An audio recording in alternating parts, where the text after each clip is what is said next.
Hi everyone and welcome back. It's Musa Kalenga here again of the African Tech Conversation series. So we're excited to have you join us again on African Tech Roundup. And as always, we'll be speaking to a phenomenal and stellar guest. And on this one, we'll be chatting to Sonya Kuhnel, who is absolutely amazing in what she's done from a contribution to the ecosystem around Bitcoin, as well as cryptocurrencies in the continent. And she's been interested since the late 2013. So the conversation I'll have with her today will be jam-packed with lots of interesting anecdotes, but also just a view of the journey that she's been on. In 2013, she started a company called Bitcoin Payments, and this company effectively was an affiliate partner which allowed online merchants in South Africa to accept Bitcoin as a payment method for goods and services. And then in 2014, she co-founded Bitcoin Events, which is an amazing company that hosts some of South Africa's leading cryptocurrency and blockchain events, not least the Blockchain Africa conference, which we'll talk about a little bit later, as well as the DeFi conference, as well as the Crypto Fest. So she's obviously been very involved in the ecosystem, and these kind of events obviously help to bring people together around this really interesting subject. And then in 2015, Sonya founded the Bitcoin Academy. It was later renamed the Blockchain Academy, and this offers training and consulting on blockchain tech and crypto projects. As we've all realized from the conversations we've had, learning is an important aspect of developing the sector and the industry, so Bitcoin Academy aims to do just that. Sonya is also currently the co-founder and crypto blockchain specialist at Zago, a Cape Town-based company offering XRP cryptocurrency exchange, gateway and payment platform built on the Ripple blockchain. So from that little introduction, I'm sure you're super intrigued. So stick around because we're going to be having this conversation and many other discussions with her, and hopefully you'll be able to get a good sense of some of the things that are being done in and around crypto, as well as the journey that she's been on. Before we get into it, a big thank you to the Celo Community Fund for getting behind African Tech Roundup's current season of the blockchain-themed learning content. Over the next several months, you guys just need to stick around and absorb, and you can look forward to more tech conversation podcasts like this one, exclusive interviews with innovators from Africa's blockchain scene, as well as insight-filled written think pieces and op-eds by entrenched specialists and talented journalists. And so we'll also even have live interactive Twitter spaces where you can be part of the conversation. And so there's plenty of ways that you can get involved. So make sure that you don't miss a thing. You can follow us on Twitter and Instagram at African Tech Roundup, which is at African Roundup, or search for African Tech Roundup on Facebook and LinkedIn to find and follow our profiles there. And that's not all. If you'd like to learn more about Celo's mission to build a financial system that creates conditions for prosperity for everyone, you can also visit celo.org and apply for their Celo Community Fund. Now, this is a great opportunity to access fund and support for different aspects of the ecosystem that allow you to be able to create prosperity for everyone. And so this fund and many others are available at celo.org, and they are very much a big part of making this podcast possible. So head to the celocommunityfund.org to get more information. Now we're on to the show, and obviously, first and foremost, I'd like to say welcome, Sonya, and thank you for joining us.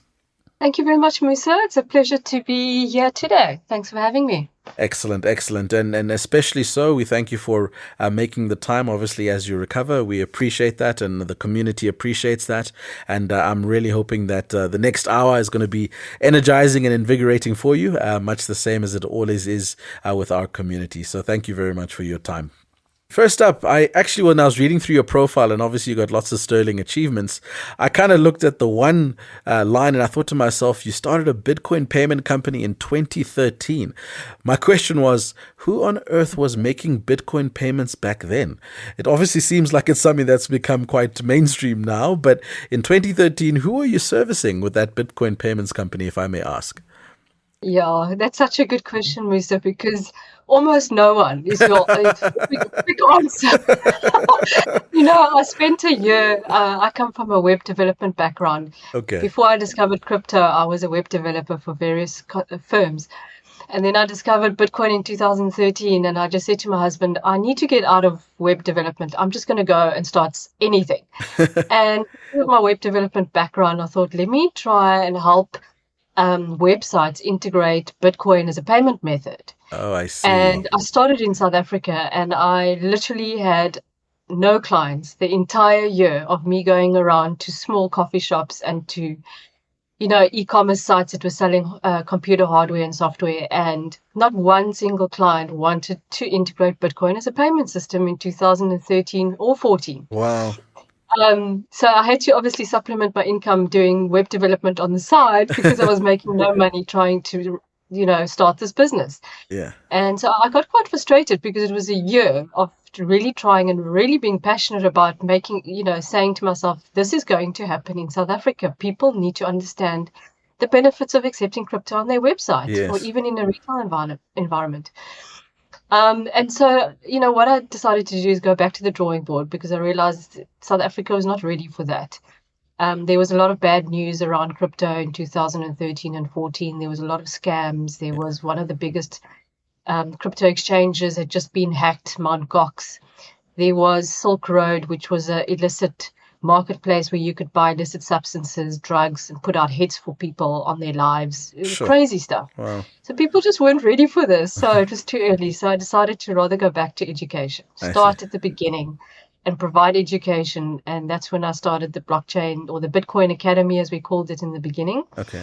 now called the Blockchain Academy. And then I also started Bitcoin events with my partner, Theo Sauls. Okay. And, that was a good decision because South Africa and Africa needed education first and foremost before adopting this technology. I see. And what kept you going? I mean, as you said, that's a year, 2 years plus almost of, Yeah. selling and hitting the streets, and obviously, no one biting. So, what were you seeing that subsequently has obviously come to pass? What were you seeing in the early days in terms of your observation of the way payments were going and the economy and South Africa as a market? What were you observing that was fueling your ability to keep going?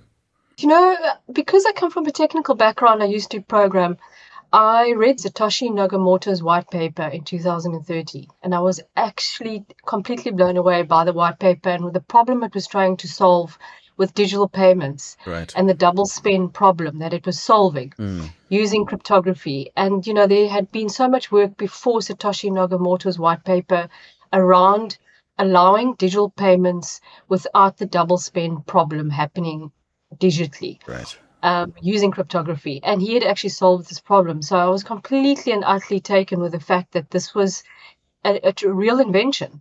But I think once again I was trying to convince people of this, and the time was just not right for them. I see. So that was more or less my passion for this. When I started reading for 6 months, I researched as much as I could without doing anything else, just research around crypto and what it meant and who was using it and what problem did it solve and the white paper. And after those 6 months, I couldn't go back. I went down the rabbit hole and I was absolutely convinced this was the future. Oh, excellent. And tell us a little bit more about the double spend problem. I mean, we've got fairly a wide range of audience. Some of them are quite technical and some maybe not. So what is the double spend problem that you encountered that was actually quite seminal in your journey?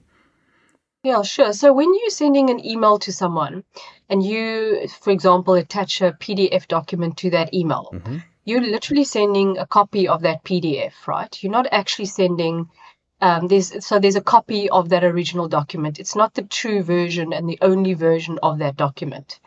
Now, when you're sending a payment digitally, you've got to make sure that that is the true and only version of that payment, that there isn't a copy of that payment somewhere else. So literally, you are now able to make payments online without creating a copy. So you're not basically spending twice. You're not, creating a duplicate of this payment. You are sending the payment once, and that is the true and accurate payment that has taken place across the internet digitally. Absolutely. And I think that is one of the cornerstones of the blockchain in terms of verification, security, and the ability to confirm a point of origin as well as identity. So tell me a little bit more about what you're observing now. So if we think about how things have evolved over the last couple of years, obviously you've pivoted a number of times. Education has become important. What are the emerging trends now that are really, from your perspective, key for us to keep our minds and eyes open to? And how is that playing into your journey now? So what I've seen over the years is obviously people are now realizing the benefits of not only cryptocurrencies, but also the blockchain technology underpinning cryptocurrencies. In the beginning, when I started, everyone was only talking about Bitcoin. There was no talk about blockchain technology. Yeah. So that has evolved over the years, and we're now seeing big corporates, financial institutions, even the public sector and government looking at how they can use the blockchain technology. Particularly in Africa, what I'm seeing first and foremost, and the biggest use case in Africa is payments. And as you know, it's been well documented how fragmented the digital payments ecosystem is in South Africa and Africa, Yeah. and how many people are financially excluded, as well as, the cost of remittances that are really, really high, up to 20% for a remittance. And remittances in sub-Saharan Africa are the most expensive remittances in any other region in the world. So, that is a big use case for cryptocurrencies, because you are basically transferring money, because I see crypto as money, across a border within seconds, and you're removing a lot of the third parties and the friction that currently exists with remittances today, thereby reducing the cost of that remittance significantly. We see with crypto payments across borders, you can do a payment for 1%. If you compare 1% to 20%, and these are of the poorest people in the world that are receiving these remittances into Africa. So that for me stands head and shoulders above most of the other use cases. Sure. We're seeing companies, for example, like Flutterwave, the biggest payment service providers in Africa. A lot of them are based in Nigeria. Flutterwave, Chipper Cash, Interswitch, Interstellar are all working together to basically allow their customers, their merchants, and their financial partners and banks to enable crypto-based payments across borders in Africa. Okay. So that for me is a very exciting use case. And then we are obviously seeing quite a few other use cases also that are, showing some promise. One of which, particularly in South Africa, is the self-sovereign identity use case.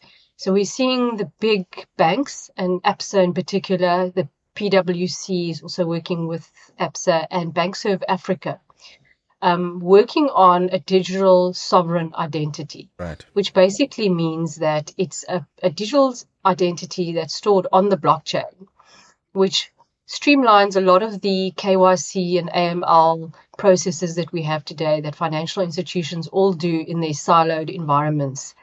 When you open a bank account, you now have to be verified and KYC'd by that bank.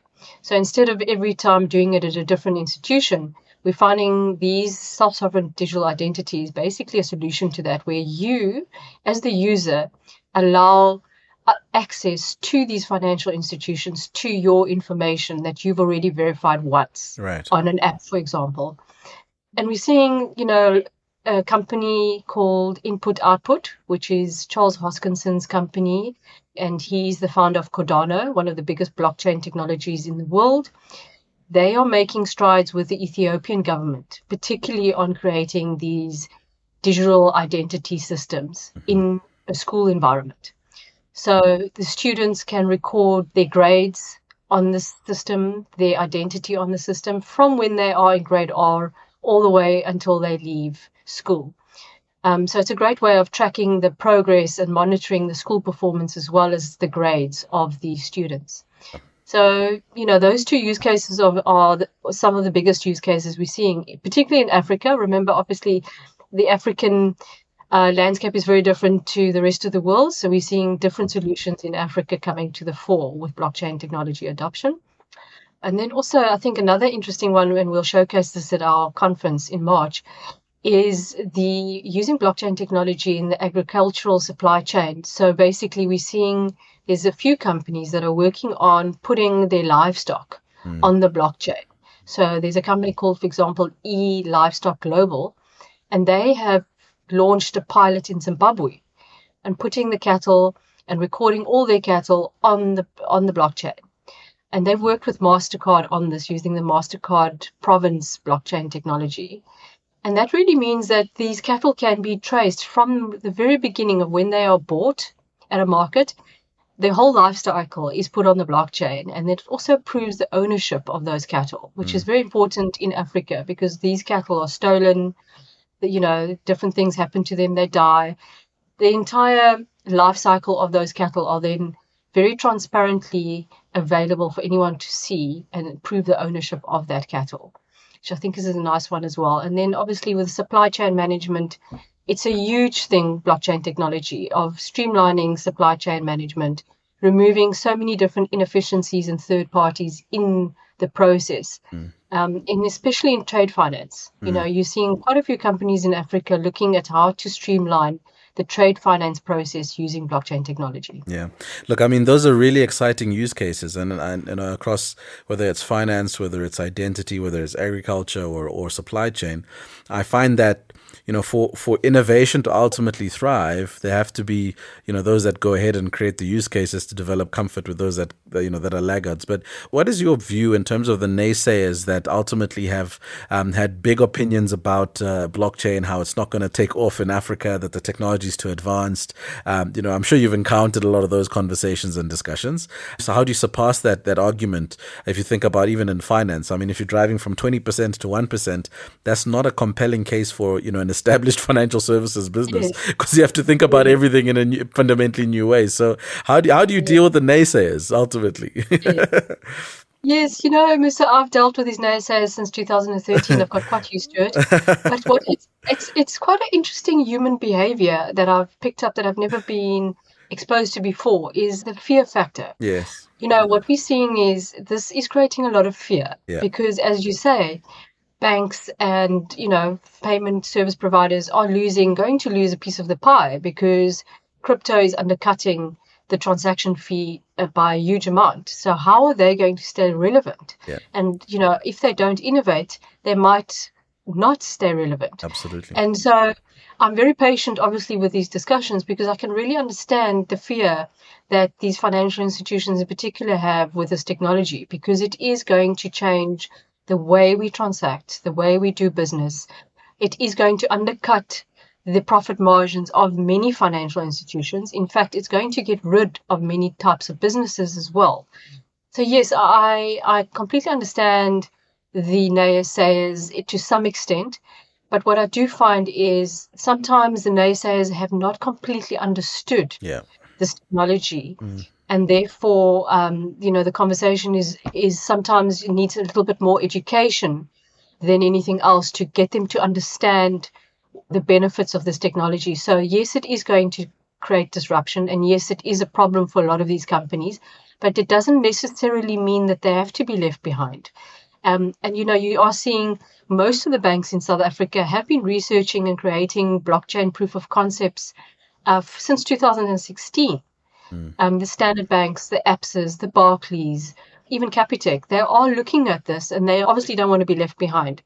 So to answer your question, I think, yes, there will always be naysayers with emerging technologies. It is disruptive. That is the nature of disruptive technology, to create fear and to also create disruption. And yes, people have a right to fear this in some sense. But my sort of advice would be to upskill, get the advice that you need, get consultants in to advise your company on how you can stay relevant in this disruptive space. Excellent. And how has your academy helped to convert some of these naysayers into champions? Have you had any interesting anecdotes of people who've come in and just been like, I don't believe in this thing, and then gone through your academy and all of a sudden they get it?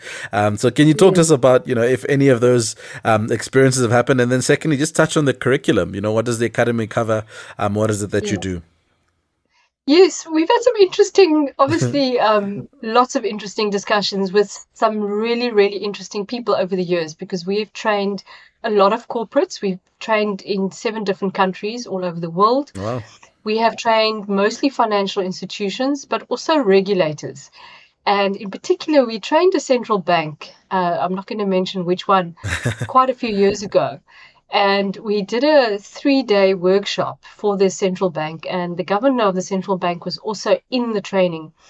And even after the 3 days of training, they were quite aggressive about this technology and the training in particular. And one person in particular stood up and said after 3 days of training that they found this technology to be a Ponzi scheme. Wow. And that was coming from a central bank. So I found that fascinating and very interesting. And that's when I realized, of course, there's just so much education to be provided to make sure that people understand the opportunities here, not just the fear that that it exists today. So I think the Academy tries to do that. It tries to provide a neutral, safe environment for people to come to and learn about the opportunities and the benefits of this technology, but also the issues. There are issues with this technology. It is an emerging technology. We're not trying to glaze over all the issues around it. There are issues like scaling issues of some of these technologies are a problem. They're not completely production ready. Some of them have been hacked. Some of them have code issues, things like that. So, the Academy has provided a lot of training. Over 2,000 students have come through our doors. Okay. Like I said, in 7 different countries. And we train from beginner, very, very basic level to very advanced levels. Okay. And we have courses in the insurance industry. We have courses for financial institutions. We have courses for developers. And we have courses we're creating a course on self-sovereign identity, which is an interesting use case I mentioned for Africa already. Okay. And then we do a lot of consulting and presentations at conferences and events. Okay. So yes, generally just trying to ensure that people understand the technology and, don't just fear this technology and the disruption. Excellent. And so you've also got the issue of association, right? You've mentioned Ponzi schemes. You've mentioned Forex traders are generally kind of not giving the sector such a great reputation as a whole. Is there anything that you're actively doing to, I suppose, educate consumers, not necessarily on the content, but on these other, in inverted commas, more devious and underhanded people that are trying to take advantage? Is there anything deliberate that's happening? And can you tell us a little bit about how you're playing a role there? Yes, so my business partner and I, we also run the Crypto Cape Town Meetup Group. Okay. We've been running that for about 4 or 5 years now. And we have about 900 members, and we host events. We just hosted an event last week, actually, in Cape Town. And what we do is we invite the crypto exchanges in South Africa to come and share, their experiences on scams, how to avoid scams, to provide education to the average person getting into crypto. So not very advanced sort of meetups, basic stuff where we show people how to avoid a scam. What are the problem areas when looking at a website? What the red stands flags. out that should be a red flag for you? Yeah. So we provide a lot of that sort of free meetups and free events. So you don't have to necessarily pay for a course at the Blockchain Academy. You can connect with us through the meetup, and we are planning a series this year on providing that type of education to South Africans. Because, anticipation of the regulation that's coming out this year as well. People need to understand how your trading and your investment on a crypto exchange might change according to whatever regulation comes out this year by the South African regulators. Okay, that's fantastic. Congratulations. Keep that up. I think it's really important. And tell me a little bit about your investment journey. I mean, those of us that are early adopters and have started investing in some of these technologies have obviously had to go through, testing and learning, burning fingers, losing money, yada, yada, yada. So anyone that is listening, could you just give us kind of your view, how you've gone about doing that and the steps that you've taken, obviously, to build up a portfolio and how that's working for you at the moment? Yeah, I bought Bitcoin when it was at an all-time high in 2014, and it was $1,000. And everyone thought that was a lot because it just gone within a week from $400 to $1,000, so more than doubled in end of December 2013, January 2014. Sure. And I still thought, oh no, that's such a bad investment. And if you consider the price today is about 650,000 Rand today, or it's hovering around 600,000 today, actually. It was definitely not a bad investment. So yes, I did get in quite early. Obviously, I spent quite a lot of Bitcoin paying for things and, using Bitcoin as well. I didn't just hold on to it. But what I've been doing over the years is accumulating different coins. So diversifying a little bit. I started only with Bitcoin for at least 3 years, from 2014 to about 17, mostly only held Bitcoin. But what we are seeing is there are very exciting altcoins. So I've started, I invested in Ethereum, for example. I'm a firm believer that Ethereum, even with the scalability issues it has today, is still the platform of choice for decentralized applications and NFTs. I see. So it's got a very bright future. Okay. And then its competitors I also invest in. So I look at Matic from the Polygon network. I'm very bullish on Matic. I love Matic. And then we also have Avalanche, for example. I used to be bullish on XRP. Oh, I see. But XRP, as you probably know, Musa, hasn't moved in a year. Yeah. It's been a very sluggish coin because of the Securities Exchange Commission lawsuit against the company Ripple, which issued XRP. And that has been dragging its heels for a year. So the price is very underperforming. And I expect when this SEC court case is either settled or concluded, that the price of XRP will go up again. And then I have others, what we call degen coins, where it's quite a risky portfolio and I've gone small amounts into those coins. I see. Terra Luna is one. I even invested in Dogecoin just for fun. And what happened?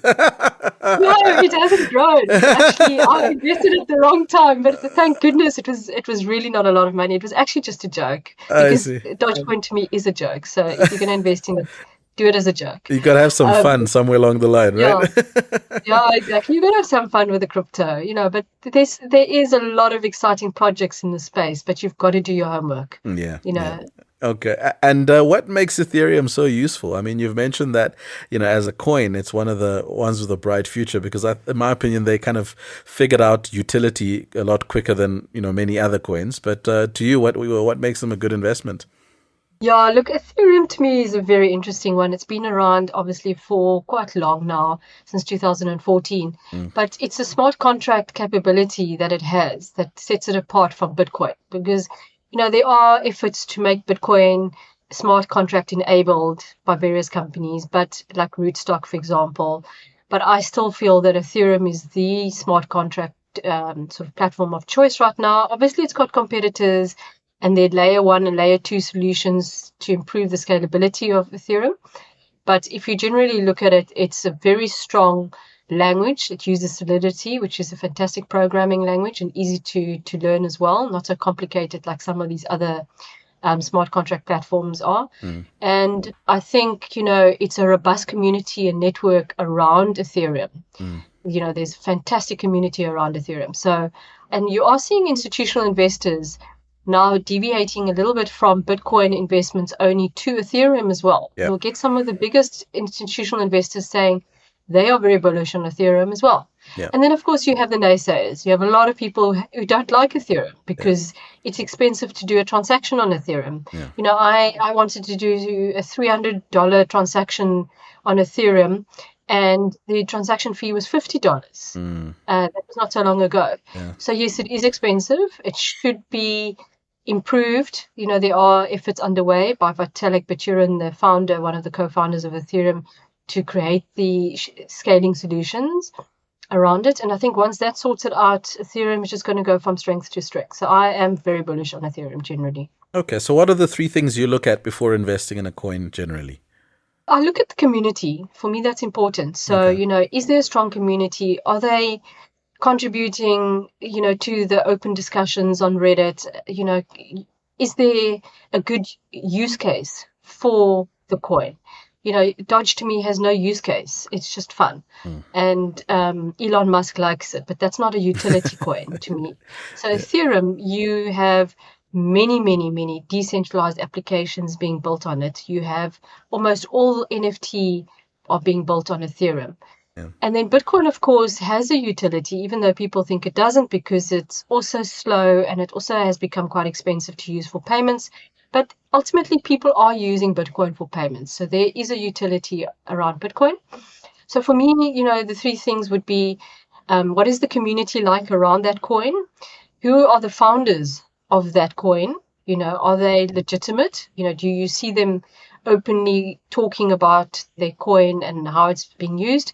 And is it a public issued coin? So it has to be, for me, very decentralized and permissionless coin. So that's why I like Bitcoin. I like Ethereum because they're both public open blockchain coins. And then I do like some of the other coins, like I mentioned Matic as well, because of the community around Matic. It's a very strong community, very strong founders around it as well. And the utility is fantastic as well. It's solving scalability issues around Ethereum. Excellent, excellent. And tell me, what has your relationship been with regulators, the R word, as I call it, right? So they, at this stage, in my opinion, they are not yet proactively contributing to ecosystems, but I'm sure you're having conversations with them all the time. How's that been going? I wouldn't say I'm in conversations with them a lot, but I am also the co-founder of Zargo, as you mentioned in your introduction. It is an XRP and stablecoin exchange and payment platform using the Ripple blockchain network. And Zargo was selected to be in the sandbox with the South African Reserve Bank, amongst other regulators. They are still in the sandbox, and they are basically communicating very often with the regulators. So I'm personally quite impressed with the regulators. I find their knowledge to be very, very high. People tend to think that they don't really know what's going on, but that's not the case at all. The regulators are very, very well educated and versed in the space. And, they obviously have a job to do. They have to look after the South African consumer and protect the consumer against scams and nefarious actors in the space. Because of there not being regulation currently, they are concerned. So they are coming out with regulation towards the end of this year, I believe, which will start at the crypto exchange level. They're going to ask crypto exchanges to be regulated and apply for a license to operate, basically. And they will be called accountable institutions. So, and that will also be across the board for any person or company that's providing advice on crypto assets will have to apply for a financial service provider license under this act. And they're actually not looking to clamp down on the space. Interestingly, people think that's what they want to do. They don't. They do realize the benefits of economic growth and job creation. And people are basically creating livelihoods with cryptocurrencies in South Africa. So they don't want to stifle that too much. So I'm quite impressed with the regulators. I have nothing bad to say about them. I actually like them as well. They've spoken at our conferences in the past for the last 4 or 5 years. They are the nicest people you can meet, actually. And I have a lot of respect for what they need to do.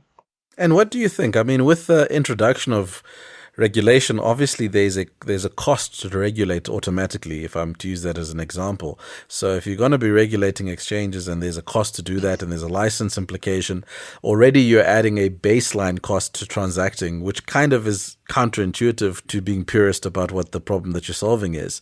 So are they, in your opinion, do you think they're thinking about those kind of things? Because the introduction of a license means someone has to pay for that license. That's already a cost that has to be borne and passed on, So for me, that's kind of where I think about regulation. And I wonder whether they're approaching regulation differently or whether they're using the traditional principles of regulating to try and regulate a future focused currency, or a currency that's, potentially solving problems in the future.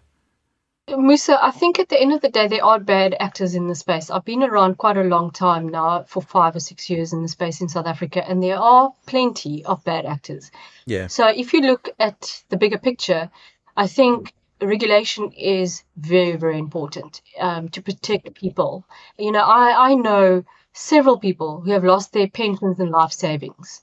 And, these stories are growing. We find them, they come to Blockchain Academy and they've already lost everything and they need help. So, it's very sad to see that. So I am for regulation to protect those people. Obviously, yes, it is going to mean that a lot of the smaller actors in the space are not going to be able to operate because they're not necessarily going to be able to afford not just the license, but also the software development changes that these regulations will require from exchanges to put in checks and balances. If you are at a certain amount of your single discretionary allowance on a platform, there might be some requirements from the regulators to build in a check on that platform to stop someone from buying more crypto if he's already gone over his single discretionary allowance for the year. So there might be those sort of implication costs as well.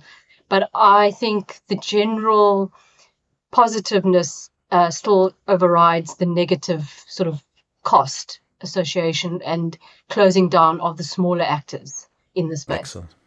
And so do you think that the fact that South Africa has got such an organized financial services ecosystem is good for South Africa ultimately, or is it hindering South Africa? Look, I think the South African financial institutions are heavily regulated in South Africa. We all Yeah. know that, but they are of the best financial institutions in the world. We have a Yeah. robust banking system, very strong financial institutions. But yes, they're heavily regulated, and I think obviously I don't want to see the crypto exchanges and this industry go down the same route where it's completely and overly regulated. But, I am not a regulator, can't foresee what's coming, but I Yeah. do think it will be in stages. And from what I can gather, I think it might be fair regulation. So they're going to try and stop where crypto exchanges are acting as on-ramps from fiat into crypto.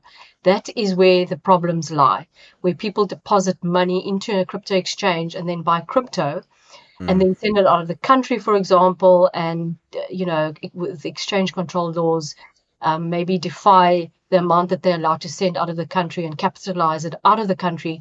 Those type of things should be regulated because, that makes the country poorer if we don't have that money coming back into South Africa and the country's just losing more and more money due to cryptocurrency leaving the country and not coming back. So I don't think it will be too much of a heavy hand that we'll see initially. It might change later. I can't foresee into the future.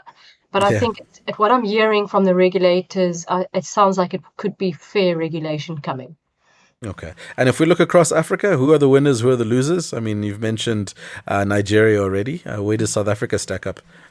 Yeah, look, Nigeria is interesting because Nigeria last year, the central bank actually banned crypto. In terms of allowing banks to deal with crypto exchanges, they actually prohibited them from dealing with any exchange that wanted a bank account to do business with for their clients. So that was interesting. But Nigeria, in the same breath, is also just launched a central bank digital currency, which is based on blockchain technology, also called a CBDC. So Nigeria banned crypto, but then also built their own blockchain-based e-Naira, which is a CBDC coin. So yes, I think Nigeria is definitely, one of the countries that we're watching closely because of the ban that they have on crypto. Kenya has also issued sort of warnings to the public about using cryptocurrencies. They haven't banned it. And I think South Africa has had the similar stance in warning South Africans about the risks associated with crypto because it's unregulated. But like I say, I think South Africa might be one of the more progressive countries in Africa when it comes to regulation this year. That's fantastic. And so you having your conference coming up, I mean, for our listeners at home, if just to whet the appetite a little bit, what are some of the topics that you'll be covering in the conference? Can you give us a little bit of a sense of the kind of content and speakers that you'll have there? Yeah, sure. So we're very excited to welcome Charles Hoskinson back for the second time as a keynote speaker. I've mentioned earlier that he is the founder of Cardano, which is a smart contract blockchain platform. He's also the co-founder of Ethereum, so a very interesting person to talk to. And they're doing a lot in Africa. As I mentioned, they're talking to the Ethiopian government about digital identity and payment platforms using Cardano. So he'll be coming to talk about their initiatives and projects in Africa. We'll also be talking to Christopher Light about how they are putting their livestock, the cattle in Zimbabwe, on blockchain, and then obviously Nice. tracking the whole life cycle of these cattle. We'll also be talking to Chris Cleverly about farming and putting the entire supply chain of farming on the blockchain. Oh, wow. Also going to be talking to Hatko Steyn. He is from the South African Reserve Bank on their view of regulation and particularly on stable coins. We're seeing a lot of regulators around the world looking at stable coins and not quite sure how to regulate stable coins. So he'll be talking about that. We also have Ian Putter from Standard Bank talking about what the status of blockchain is in banking. So, for many years, we haven't seen much from the ABSA and the Nedbanks and the Capiteks. So he's coming from Standard Bank to talk about what they're doing at Standard Bank around using blockchain technology. And then, of course, we always have the regulatory panels on what is happening in regulation in Africa and globally.